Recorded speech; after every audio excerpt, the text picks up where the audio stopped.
You ever sit in a room full of people who share your blood, yet feel like you don't belong there at all? That's the story of my life these days. My name's Harold. I'm 74 years old, widower, retired carpenter, a man who's worked hard his entire life, sometimes 2 shifts a day just to make sure my kids had shoes that fit and food on the table. I built homes for other people, but more importantly, I built a life for my family. A life that wasn't easy, but it was ours. Now, in my old age, you'd think that life of sacrifice might buy me some respect, some dignity, a seat at the table where my voice is heard, my stories are valued. But no, instead I've become the family joke. I didn't realize just how far it had gone until last summer, our big family reunion. That's where this story really begins. I was excited that morning. I put on my best shirt, crisp blue, the one my late wife used to say brought, out my eyes, polished my shoes, took a little extra time with the comb, even though the hair I've got left is thin and stubborn. I even carried along an old photo album, thinking maybe the grandkids would like to see where they came from, how young their parents once were, how their grandfather looked before wrinkles and time caught up. The reunion was at my daughter Linda's place. Big 2-story house in the suburbs with a manicured lawn and a driveway full of SUVs. She's done well for herself, and I'm proud of her for that. She always had ambition, always wanted more than the simple life I gave her growing up. I pulled up slowly in my old Buick, parked at the curb, and took a deep breath. Families, they're complicated. I wasn't nervous exactly, but there's always this pit in my stomach when I walk into their world now. Like I'm an antique. They dust off once a year. The laughter hit me before I even rang the doorbell. Loud, booming laughter from the backyard.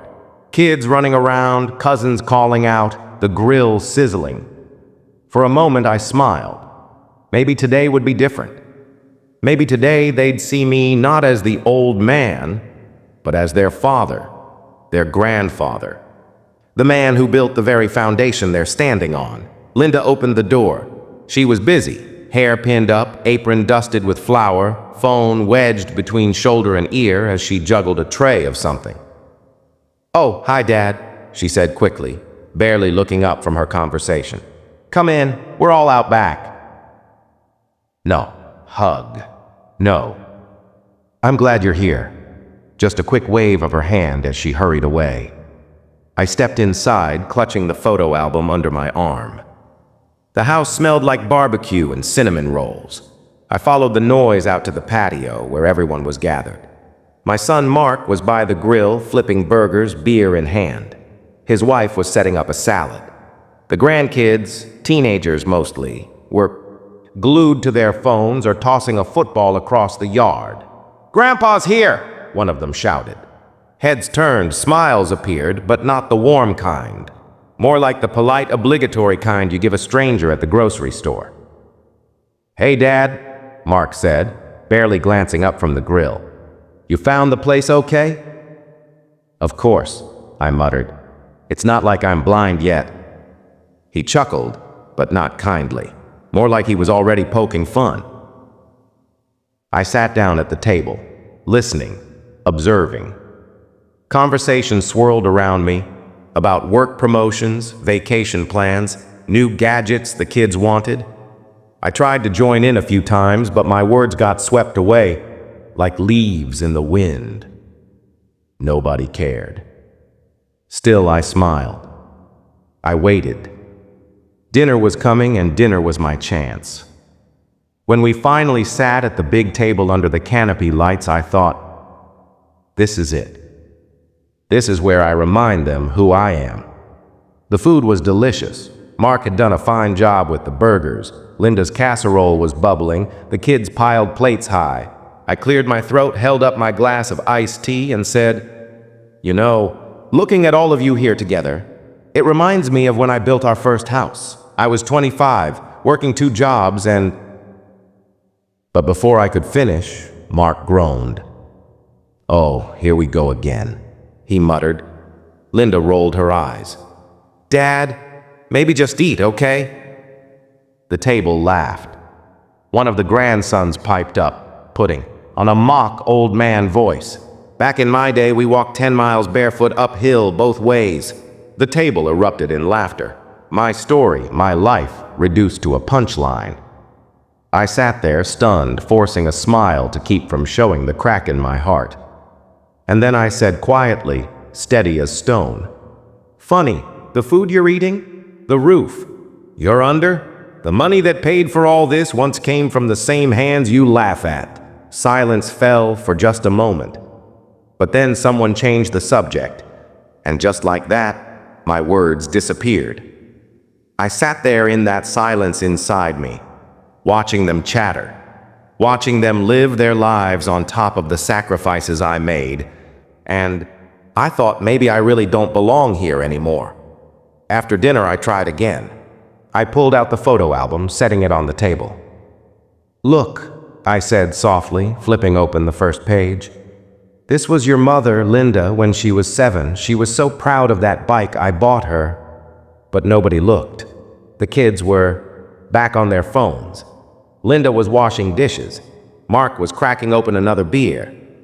I sat there staring at the pictures, black and white snapshots of a life they'd never understand, and I felt invisible. Later, I overheard Linda whispering to her husband in the kitchen, "He's just old. He doesn't really fit in anymore. We invite him so he won't be alone, you know?" My chest tightened. Mark in the backyard was laughing with the teenagers. "Better watch Grandpa. He might fall asleep in his soup again." They laughed. They laughed hard. And then, the final straw. One of the granddaughters filmed me as I dozed off in the recliner after dinner. She held up her phone, giggling, and showed it to her cousins. On the screen, I saw myself, mouth slightly open, head tilted back, captioned, "Grandpa in hibernation mode." The whole group roared with laughter. I opened my eyes, caught them in the act, and instead of yelling, I just smiled. I smiled so gently, so calmly, that it unsettled them. Because inside, I was no longer hurt. I was determined. They think I'm weak, I thought. They think I'm fading. What they don't know is that old age doesn't take away wisdom. It sharpens it. And if they've forgotten who built this family's foundation, maybe it's time to remind them. So I closed the photo album, stood up with my cane and said, "Thank you for dinner." And I walked out. But that was not the end. Oh no, that was just the beginning. When I left that night, cane in one hand, photo album in the other, I didn't feel sad anymore. I felt alive. The cool night air hit my face as I walked to my old Buick. The laughter still echoed from inside the house, sharp, mocking, like knives cutting into flesh.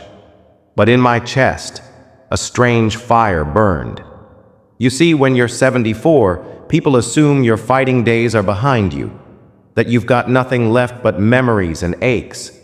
But I wasn't done, not yet.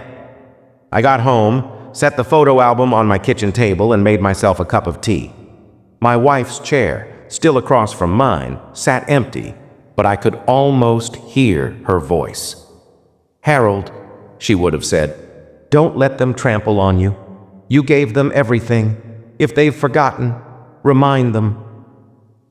That night, I didn't sleep much. I lay awake staring at the ceiling, my mind spinning. Money, property, the will.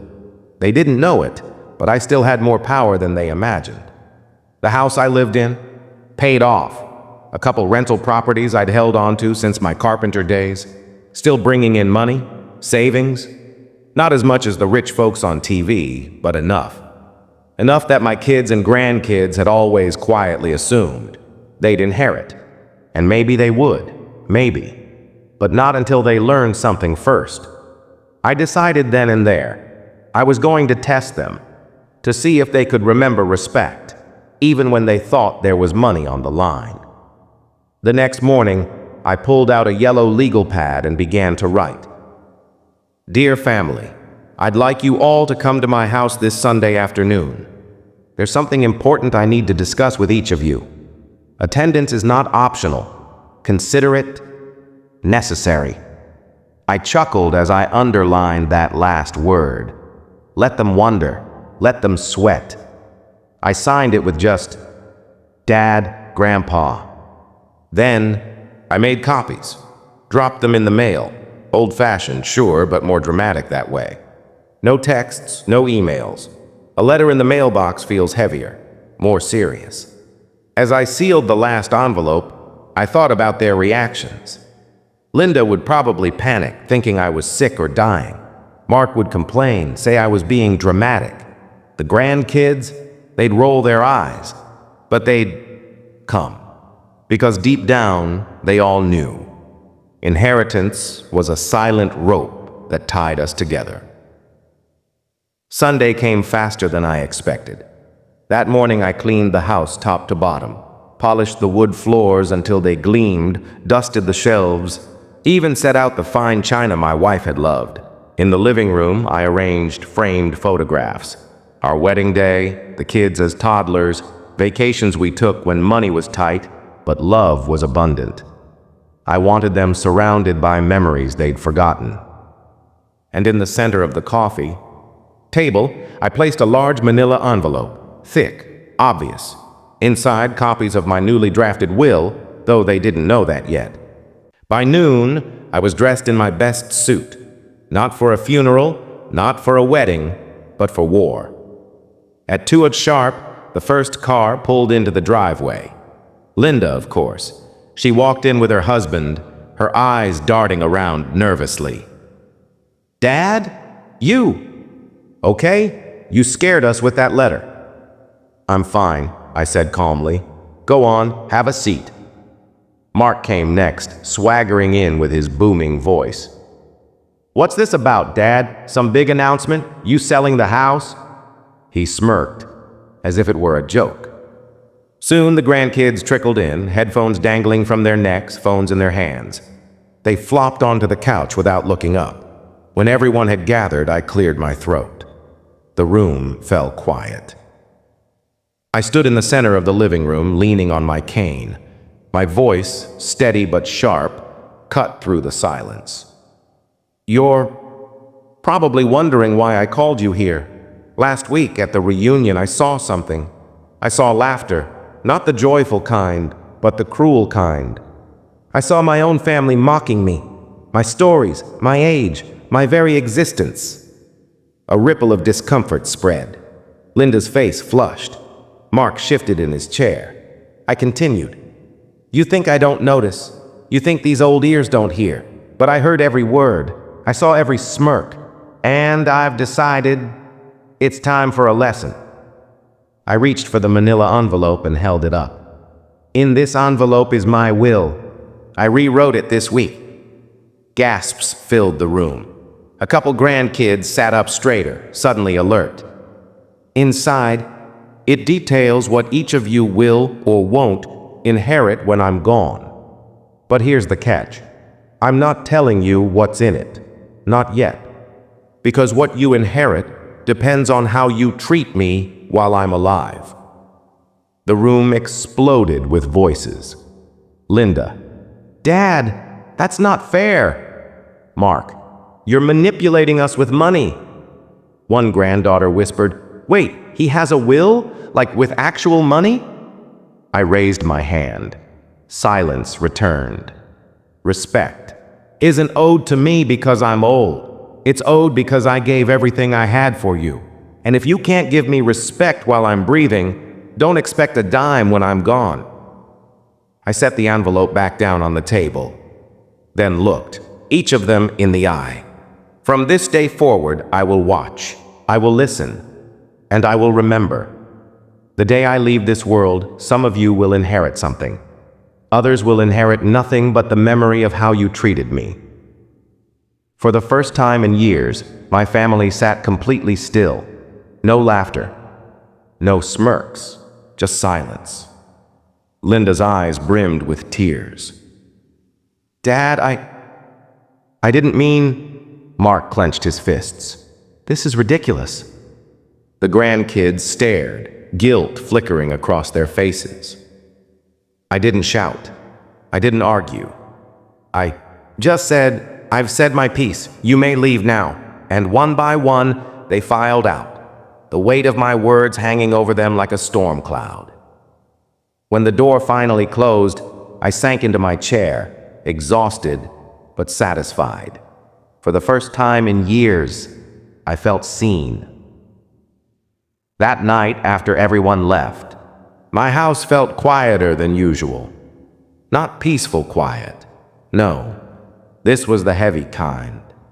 The kind where the silence buzzes in your ears and you know somewhere out there, people are whispering about you. I knew my words would ripple through the family, like a stone dropped in a still pond, and sure enough, the ripples came fast. The very next morning, my phone rang. It was Linda. Dad? Her voice was softer than usual, almost timid. I wanted to say I'm sorry for the other night, for laughing. I didn't realize how it made you feel.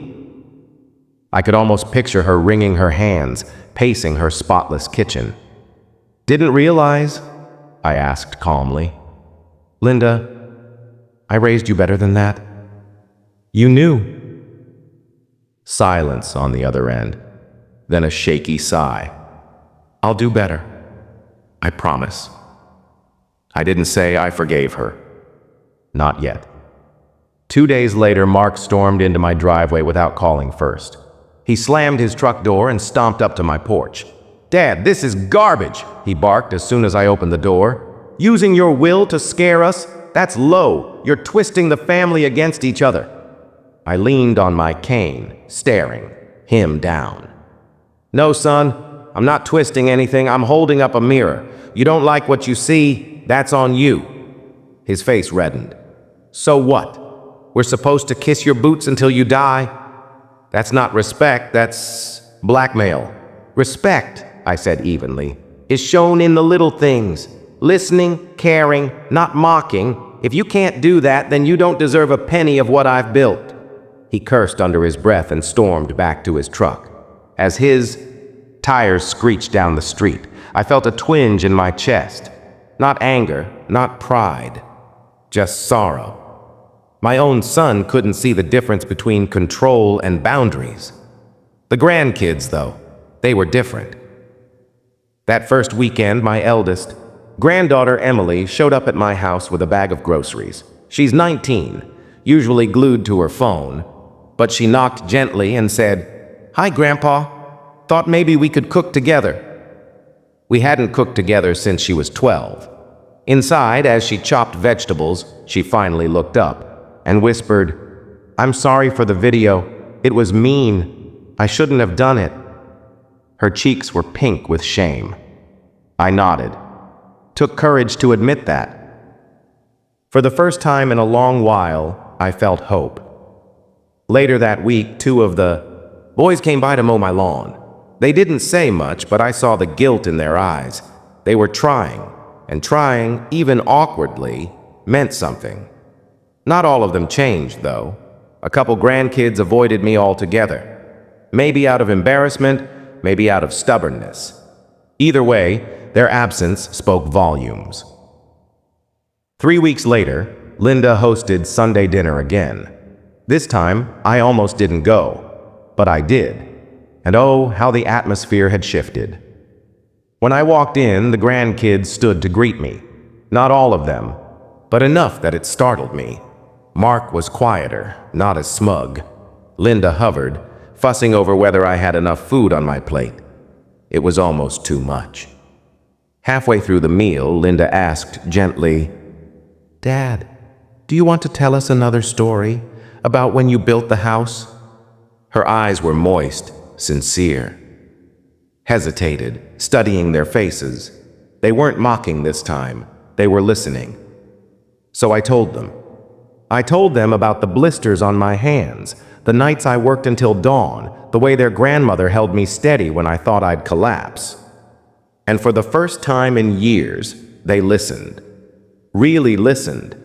No phones, no jokes, just silence, broken only by the clink of forks and the sound of my own voice weaving the past back into the present. When I finished, Linda whispered, "Thank you, Dad. I never knew it was that hard for you." Tears threatened my eyes, but I swallowed them down. Of course, not everyone was touched. Later that night, I overheard Mark snapping at Linda in the kitchen. "He's manipulating us. Can't you see it? He's dangling money over our heads, and you're falling for it." Linda's voice cracked. "Or maybe he's just asking for respect, Mark. Something we should have given freely." They didn't know I was listening, but I heard every word. It struck me then. Some of them would never change. Some of them would only ever see me as a wallet. But others, maybe this had opened their eyes. And maybe, just maybe, that was enough. As the weeks passed, my house saw more visitors than it had in years. Emily came by every Saturday to help with groceries. One of the grandsons, Ryan, started asking me to teach him woodworking in the garage. Linda called every evening, sometimes just to say goodnight. It wasn't perfect. Some of it was clumsy, forced even. But there were glimmers of sincerity. And every time someone knocked on my door or sat beside me to listen to a story, I thought, maybe they're learning.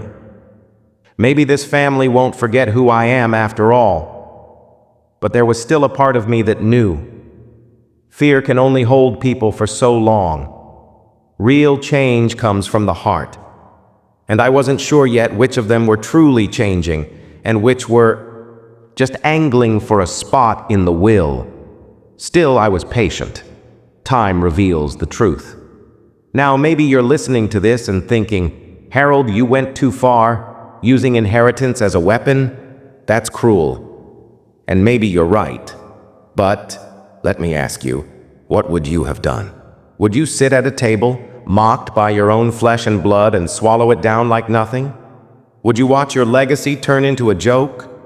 Or would you remind them, one way or another, that respect isn't optional? That's the thing about being old. We don't have time for games. We see truth quicker, clearer. And the truth is, sometimes you have to fight for the dignity you deserve, even if it means shaking your family to the core.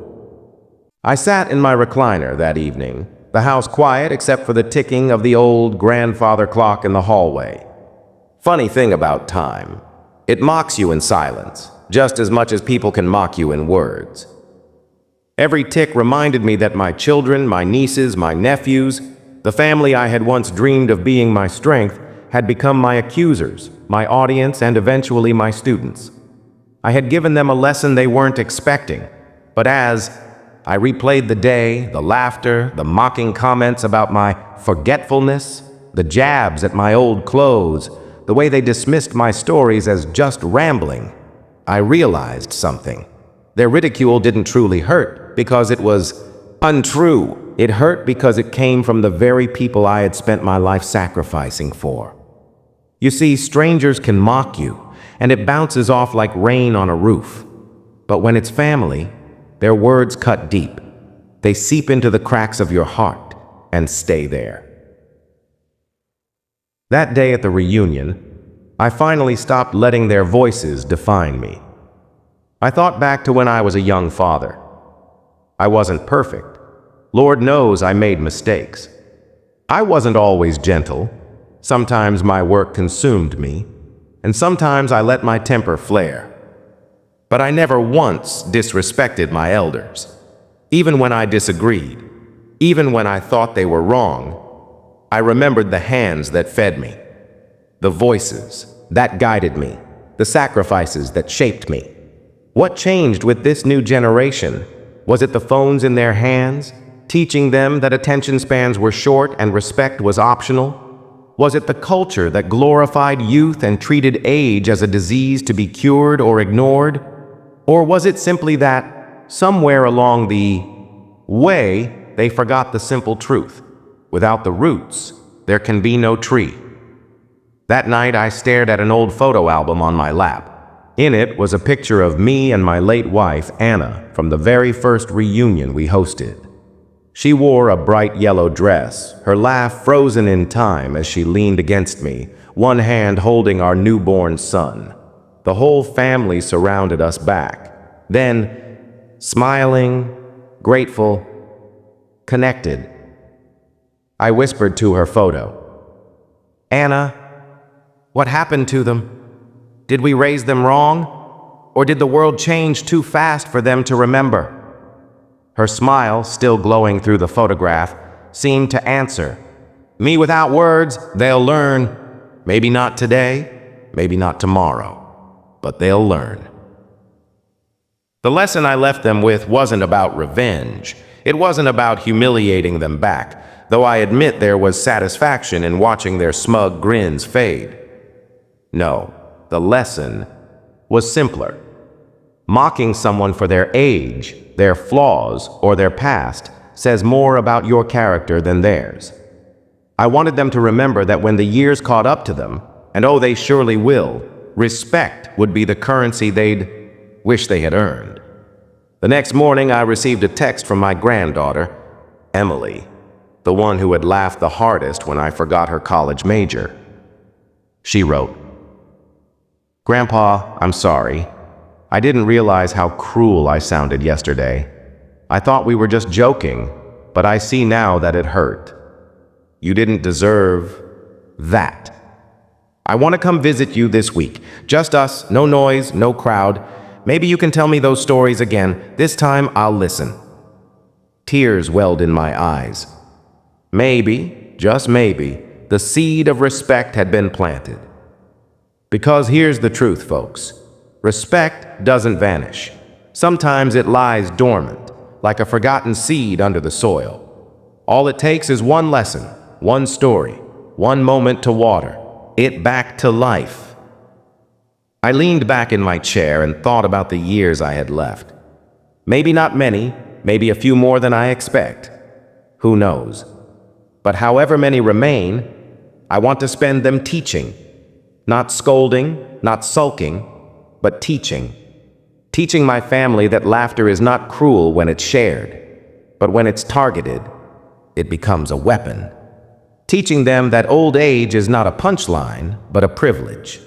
Teaching them that one day, when their hands shake and their memories blur, they'll pray their children see wisdom in them instead of weakness. And maybe, just maybe, the lesson I gave them at the reunion will echo long after I'm gone. Now, dear listeners, let me ask you, have you ever been mocked by the very people who should have respected you most? Have you ever had to stand tall in a room where everyone tried to shrink you with their words? If so, know this: you are not alone. And sometimes, the best revenge isn't anger, it's dignity. It's teaching them a truth so undeniable that they carry it with them forever. That was my story. That was my lesson. And maybe, just maybe, it's yours too. If you stayed with me till the end, I thank you from the bottom of my heart. If this story reminded you of something in your own life, don't keep it to yourself. Share it with someone who needs the lesson. And before you go, do me a favor. Hit that like button, subscribe if you haven't already, and share this with a friend who might need a little reminder about respect. Because in the end, folks, respect isn't just taught. It's earned, it's lived, and it's remembered.